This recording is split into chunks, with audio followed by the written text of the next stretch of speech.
All right, good afternoon, everybody. It's June the 16th, Friday, the year 2017, and I'm on page 179 of this book titled One Freeman's War in the Second American Revolution by Mark Emery.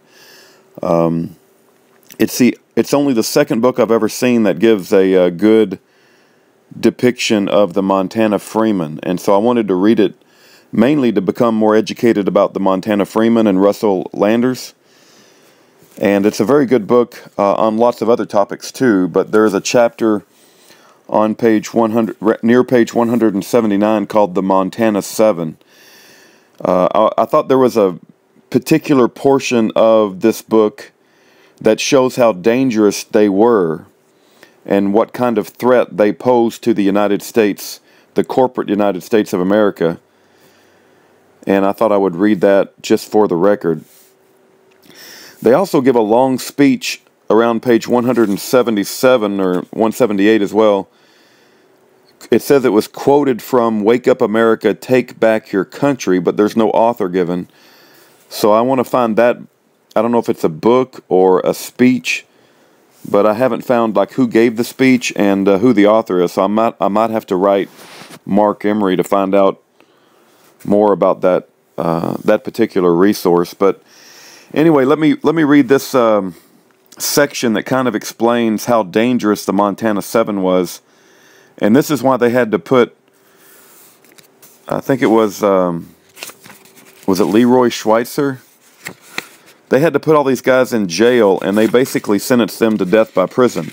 This is also why Rex Russell Dean Landers got death by prison. He's got 45 years. Yeah, Leroy Schweitzer, he died in prison.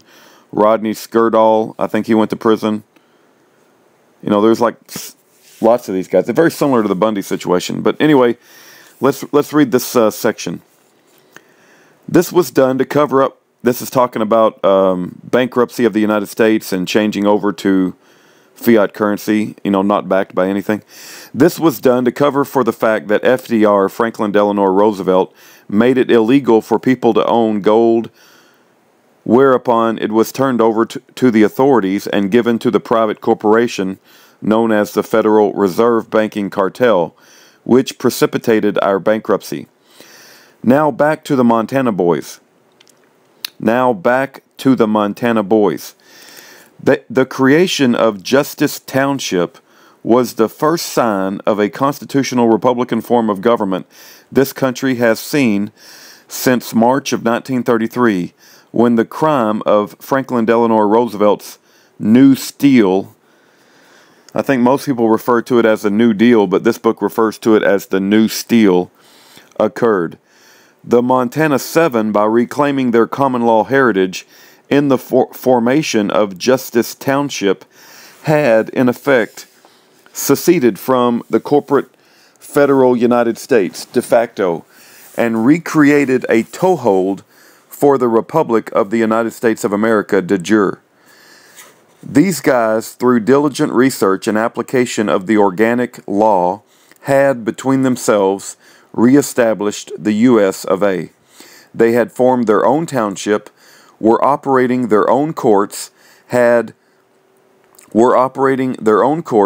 all in accordance with the supreme law of the land, which the personal privateers in public capacity in the Bar Association had attempted to wipe off the face of the earth years ago.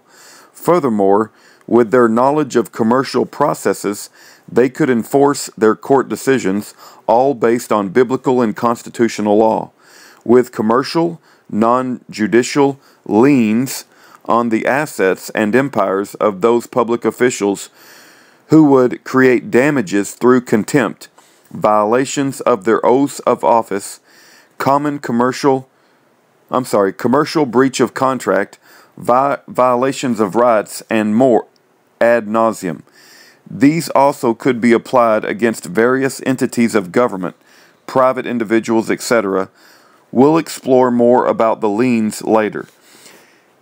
If this information spread, think about the devastating impact it would have on control and revenue-generating capabilities of the lawyers, judges, politicians, and other personal empire builders who act in public capacity. It would be their ruin. This was a huge threat to the status quo. Pressure was again building. So again, this is not even all of the Montana 7. I'm still working my way through that chapter. But I thought it was very interesting that this book mentions the Montana Freemen and the fact that they had reestablished, the organic law and that the original United States had intended, and that they were putting liens on these corrupt public officials, and they were holding them accountable, and it was absolutely terrifying the corporate United States of America and all the corrupt officials. And they were a real threat, and that's why they had to capture all of these guys and put them in prison and sentence them to death by prison and put them in CMU prison. Leroy Schweitzer died in prison, and they never let him, communicate. And if you read the account of his son and daughter when his son and daughter went and visited their father, Leroy Schweitzer, they talked about horrific torture. And I think I read a section of that chapter earlier.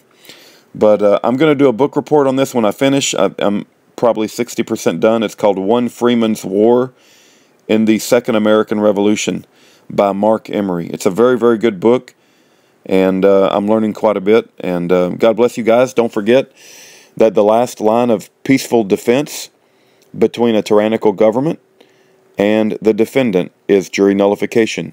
Educate yourself about jury nullification at fija.org, Fija.org.